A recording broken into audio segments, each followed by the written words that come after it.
If you've been feeling in a rut or emotionally unfulfilled, we've got a super secret tool that will help you turn everything around. Stick around for this episode if you're looking to uplift your attitude. Hey, we're Brit and Chris Carmichael, and you're listening to the Elevated Life podcast. Throughout the 13 years we've been together, we've never ceased in our endless quest to better ourselves. We've studied top experts, philosophers, and gurus. After years of personal self-experimentation, we found the tools for shifting your beliefs, moving through fears, and developing a positive mindset. If you're ready for a breakthrough, then you're in the right place, because we're here to empower you to take control of your life with simple mindset shifts that create radical transformation. We'll be diving into topics like personal growth, health, philosophy, spirituality, relationships, success, and mindfulness. So create some space for yourself and get comfy. It's time to become the badass you were born to be. Okay, I'll say it. An attitude of gratitude really does sound cheesy, but it's the super secret key that makes everything better. They say when you have gratitude, it makes more than what you have enough. Gratitude is so powerful. And it's interesting because when you're looking at the emotional scale, if you think the emotional scale all the way down to like hate, maybe even sort of an apathetic hate, all the way up to your love in life, you're vibing with it, there's so many different things in between. You know, there's sadness, there's times when you're happy about things, but not overly satisfied. There's a huge emotional range that we have. And in order to get from one state of emotion to the one just above it, not from hate to love, but from hate maybe up to a little bit to I'm a little bit pissed off now. Okay, I'm only a little bit angry. All right, now I'm just mad. Okay, now I'm just unsatisfied. Now maybe I'm confused. If you just want to go up a little bit, each level is separated by a certain amount of gratitude. It is gratitude that will take you from one emotion to the next one. It's the fastest way I've been able to find, that we've been able to see with people, with clients, to get them from one state to another. It's what is it that you right now are currently thankful for? Can you find that? Because what's interesting is even in the worst moments that we have, even some of our darkest times, and those really just down where just nothing's working out, everything seems like it's going crazy, there's always something to look for, to find that you can be grateful about. And when you do that, you will move that needle just a little bit more and just a little bit more. And as you continue to do that, what ends up happening is that you suddenly start to feel better in your life. And when you do that, you think newer thoughts and you take new actions. Yeah, so if you're feeling emotionally unfulfilled, instead of turning to things like alcohol or drugs or even material shopping, turning your attention and awareness to gratitude, it brings you into the present moment and helps you to realize what you actually have in front of you. And like Chris said, there's always something to be grateful for. And I can find usually in conversation that people, when they're stuck in a rut, the conversation always includes the phrase, but it's all the time, or everybody's this, or, it's like an all-inclusive, like everything's horrible. And it's because they have narrowed in on one specific problem that makes it feel like their entire life is like crumbling, when really there's one tiny area, a little fire that needs to be dealt with. But if you take a step back, there's so many great things happening in our lives. It's so interesting how when we narrow our focus to the problem, we forget how much greatness is involved in our life. I think a lot of that has to do with awareness and knowing that you're doing it in the moment, which is hard because our brains are survival mechanisms and we are designed to survive. And so oftentimes when we have something that's a big issue, our brain freaks out about it and it throws up the Mayday signals, there's sirens going off. And really, if we could just calm down for a minute and if we could communicate to our brain, okay, this problem, while serious, is not the end of the world. And if we could just take some actions toward it, then we could get some movement in that direction, rather than be like, oh my God, it's never going to work. Oh, I'm just so panicked. It reminds me when we got stuck on a mountain in Colorado in our little bitty hybrid car, it was actually a snowmobile trail after it had rained, and we went the wrong way, and we were it was definitely one of those moments where I was thinking, I'm probably going to die. It's very possible that I can remember my mom in the back seat. She is wailing. She's wailing that we're going to die. It was so tense, and it was so cold, and it was pitch black, and everything was going wrong. The We'd had to cross a river in the car. Not good. Our tire pressure was low. Not good. I'd been riding the brake too much because we were playing the slalom game down the side of the mountain. And the light had come on to let me know that basically the brakes were going to be stuck soon. I was overheating the brakes. And I'm pretty sure there was a mountain lion. Pretty certain. And no one was coming our way. There was no one there to help us. And there was a moment that came over me. And in that moment, I found so much clarity. And it gave me so much insight to life. And I've used this ever since that happened to me, because I mean, you know the story how it ends. We end up getting off the mountain just fine. We're alive. We're here today, but there were multiple times during that experience where I felt extremely threatened, as though that, you know, this was it. And I told everyone to be quiet in the car, because I realized that the hysteria that was going on, it was going on in my mind, but I wasn't saying it. It was coming out of my mom's mouth. She was doing it all for all of us. And so I remember telling everybody, be quiet and just take deep breaths. And I hadn't really been a meditator or anything like that. I'd never done meditation. We hadn't even really gotten into yoga or anything. No, so I didn't really know what that was, and I really didn't know what that meant. But there was a moment that something came over me. And start breathing. We're all going to take deep breaths. And I'd never even heard that before. No. Like, meditation wasn't a topic people were talking about. It wasn't, the social medias weren't there yet. And that's what we started doing. We just started taking deep breaths. And we all got calm. And what I realized in that was that I could start to think clearly again. And as I thought clearly, I began to think about all the things that I was grateful for.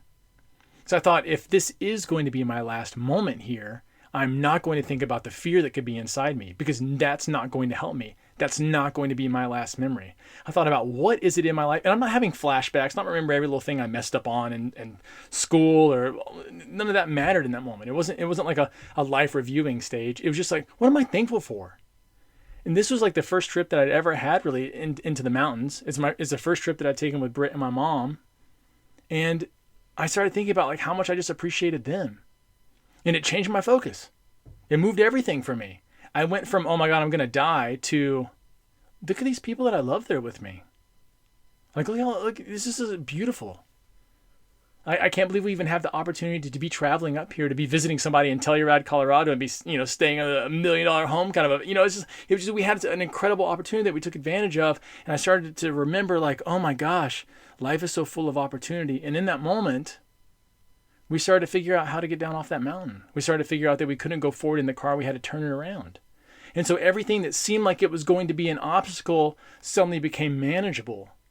And it's because I wasn't thinking about how hard it was, or thinking about, is this going to be my last day on the planet? I was thinking about, look at the things around me that I have to be grateful for. And in that instant, everything switched on and allowed me to know exactly what it was that we needed to do. You know, shifting gears, the word appreciation, or to appreciate, means to make more of.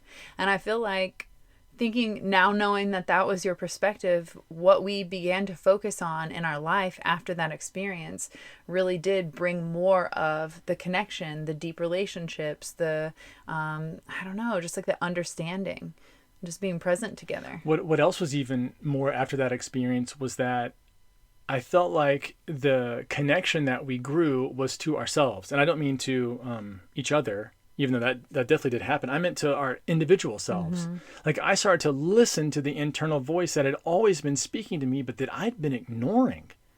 That had been nudging me and saying, hey, hey, this would be an exciting opportunity to go and do. Or, hey, what if you got into doing this thing? Or like, hey, what if I'm going to present you with a person to help. Maybe you can help them a little bit.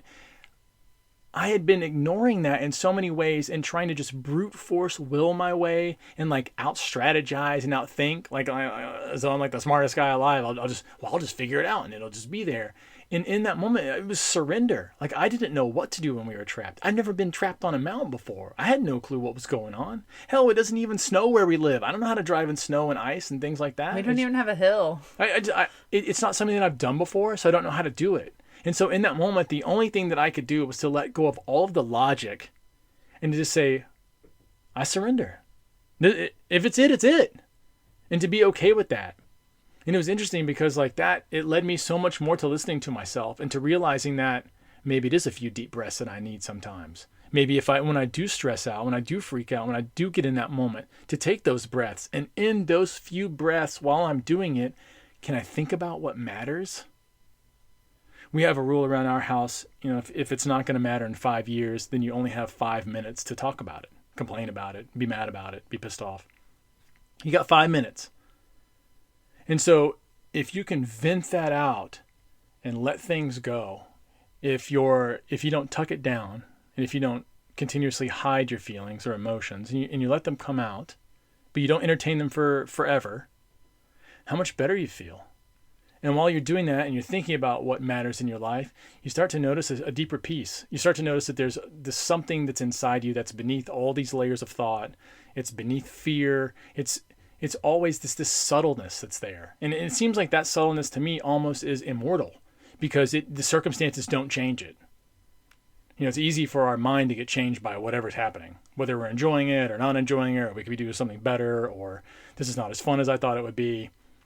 Like we always can get lost in that. But if we shift over to gratitude, it forces you to, at any moment, to be okay with it. Even if it's not something that you would necessarily choose for yourself. Even if it's not something that's making you happy. Like, can you get into a gratitude space? And because from that space, you can make very big changes. It sounds like what you're saying is gratitude is the gateway to the soul, like to that place of inner calm and inner peace. Because when we're focusing on the problem, we're usually using our mind to identify something as good or bad or comparing it. But when we are coming from a place of gratitude, we move into our heart space because we're operating from a place of feeling, not just thinking about what am I grateful for. You feel what you're grateful for, and feeling ultimately is the mover and shaker for manifesting more of what you want. So if you can activate the feelings of feeling good or feeling loved and appreciated, I mean, that's what everyone wants, is to feel appreciated. That's what gratitude is. It's feeling like you matter, or you made a difference for someone, or you're important.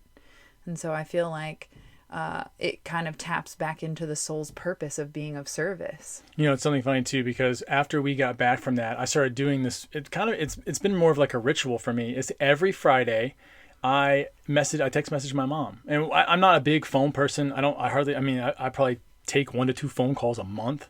But I'll text every now and again. But every Friday I make it a point to send out some of the people in my life that I'm extremely grateful for in that moment. Key person being my mom, because we went through that experience together. And I'll send them a message. I tell them happy Friday. It's not always more than that, but it's starting to get into where I'm telling them, like, it's my way of saying I appreciate you. Sometimes it can be more, but just doing something, like putting something in your life where you're constantly reminding the people around you that they matter. You will start to invoke new feelings. And you will grab them at one point during a time where they are at a low.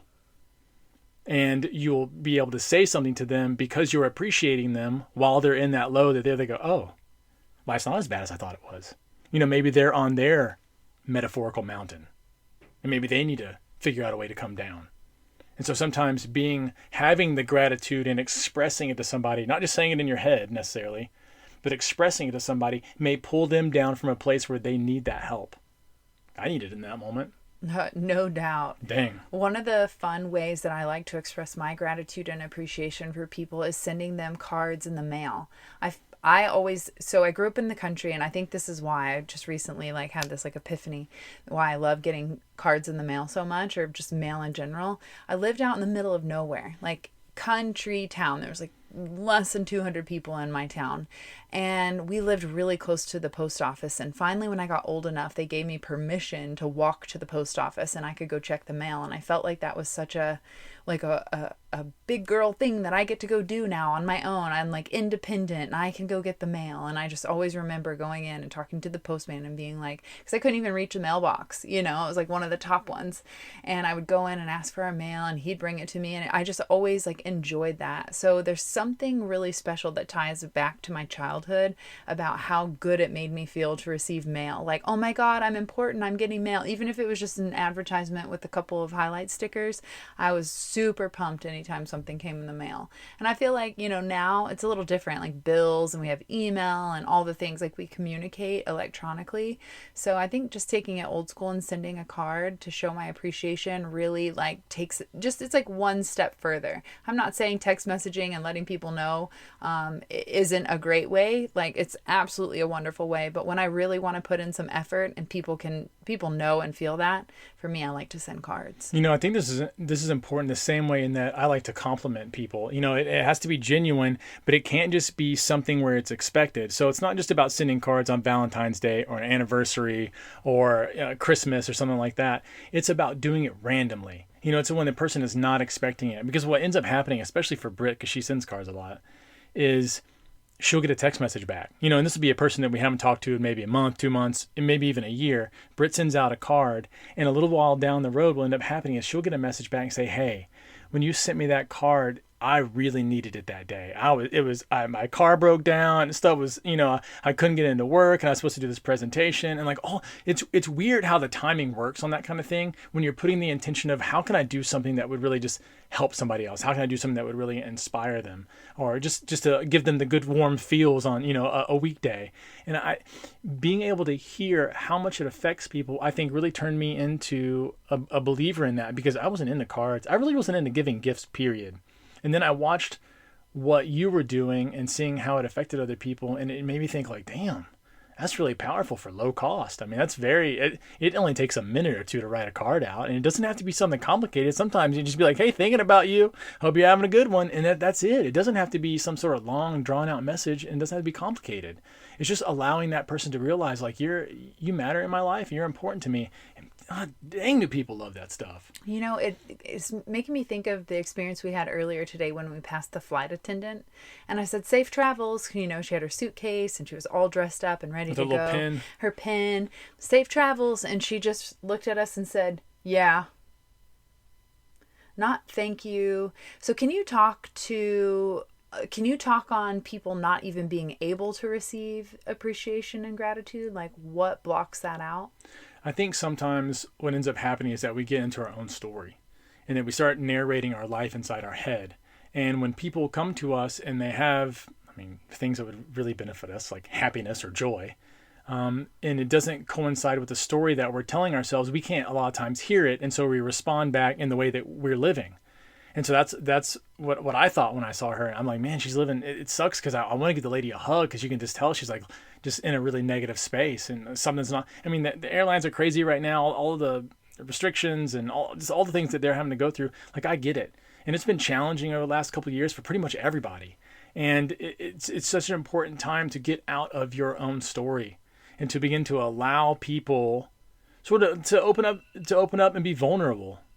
So now we've shared a few ways that you can express gratitude for other people, but one of the ways that really helped us on our own personal journey of creating that attitude of gratitude was the simple ritual of having a gratitude rock. And for me, that meant crystal. I have seen people like paint like cute little rocks and put it in their pocket, but for me, I'm all about shoving crystals in the bra and the pockets and carrying them everywhere. So we created this concept. Well, we didn't create the concept, but we started following this concept of the gratitude rock so that every time we would touch the rock, like you put your hand in your pocket and you feel it, it is a conscious reminder, a symbol, a ritual to bring your energy and awareness to gratitude. So every time you put your hand in your pocket and you feel that rock or that crystal, you think of 5 to 10 things that you're grateful for in that moment. And that got us into the practice of creating that choice. Ultimately, what it boils down to is how you feel is your choice. I think that this is one of the biggest deals. The other thing that I like to do that's along these same lines is I like to keep that rock or whatever object you decide somewhere where I can pick it up, where I know that the day is going to be a tougher day, where I know that there's going to be some things that I go through that I know are not going to be necessarily pleasant. And so if I have that, so I'll pick it up and bring it. So if you leave it somewhere with your keys or your purse or your wallet or whatever, and you pick that up on the days where you're like, this is going to be a challenging day. I know this is going to be a tough client, or I know I'm going to have to deal with this thing, because for some reason I personally tap my pocket. It must be like 20 or 30 times a day. And I have no idea why. It's definitely not, I'm trying to do it intentionally. And so I'll tap that, and then I have to think of something that I'm grateful for. And I end up doing it 20 or 30 times a day, where I know the day is going to be a little more challenging than my normal day is. I always set myself up on that better foot.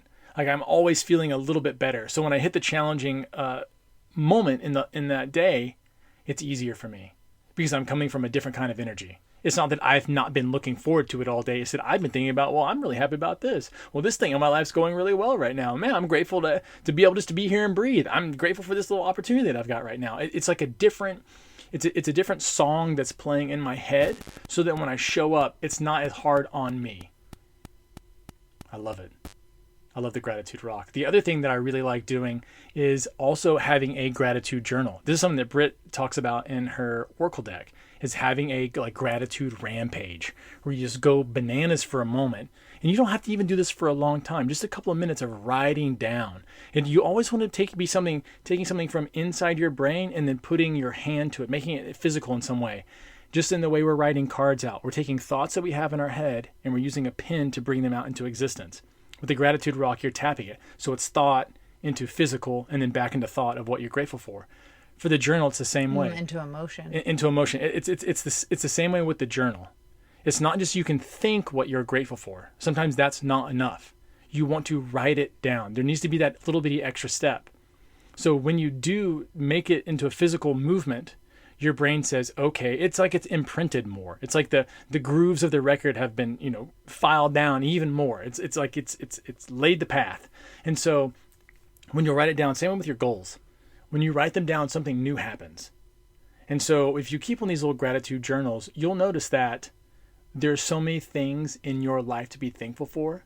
And a lot of times it becomes difficult or harder to be anxious, worried, afraid, depressed, all those kind of emotions that we don't enjoy being, when you're constantly looking at the bright side of things or constantly thinking about what it is that brings you joy and happiness in your life. And sometimes it may not be a lot in the moment, but if you focus on the things that are bringing you the joy, and it can turn the bad circumstances around. Yeah, I guarantee at the end of every single day, if you get into the practice of gratitude journaling and writing down 10 things that you're thankful for and challenge yourself to think about the unique things that have shown up for you each day, you'll be surprised that life really is wonderful. And sometimes just like one little bad thing, like one little spoiled apple ruins the whole bunch. But when you get into the practice of focusing on gratitude, it helps you to accept that one bad apple and go, you know what, that does suck, but look at all this other great stuff that is going on. Yeah, and sometimes also it will give you a little bit of hope in the future, because oftentimes when we're struggling with something in the present moment, we can use the hope of future to pull us through, to let our mind be a little more at ease, knowing that, okay, I'm going to have to do this for a little bit of time, but then I've got this thing to look forward to, and that makes me feel happier now. That way it makes everything more manageable, because what you don't want to get into is where the thoughts that you have debilitate you from the actions, and you have to sit in the struggle for a longer period of time. So we've given you 3 really big ways that you can begin to implement right now on gratitude.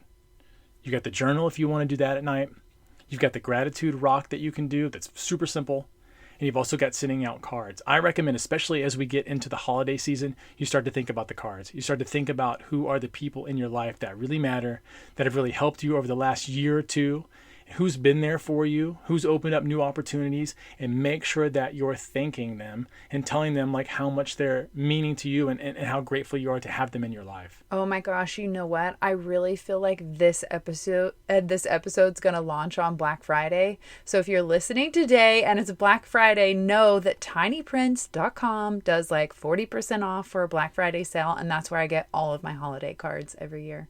Boom. You gotta save a little moolah in the holidays. Oh, also on the card thing, if you are local to a Trader Joe's, this is our secret. Trader Joe's cards are like 99 cents a piece. $1. And so you're not talking about, it's not Hallmark where you pay $6 a card or something like that. And if you want to bulk do this, I mean, 99 cents is great. Remember, just simple little messages that are meaningful to the person that you're sending it to. Make this easy. Don't overcomplicate it. And notice how good you feel in your life. Like, notice how much you feel just a little bit better as you do it. And as you practice this more often, notice what things are coming into your life more and more. Like, is it new opportunities? Is it new people? Is it new friends, feelings? Is it new ways to make money? Like, what is the thing that you're grateful for, and how is that showing back up in your life? Yeah, I always tell people, if you want more of something, go give it, because it always comes back. So if you're looking for more love, go give it. If you're looking for more support, give it. It's so powerful, like giving and gratitude and tapping into this type of energy, how effective it really can be, and how effortless it can be. You know too. what it is? It's because it gets us out of our own head. It gets you to stop identifying with the I in all of your stories. And it starts making you get into a perspective of service. And when we come from a perspective of service,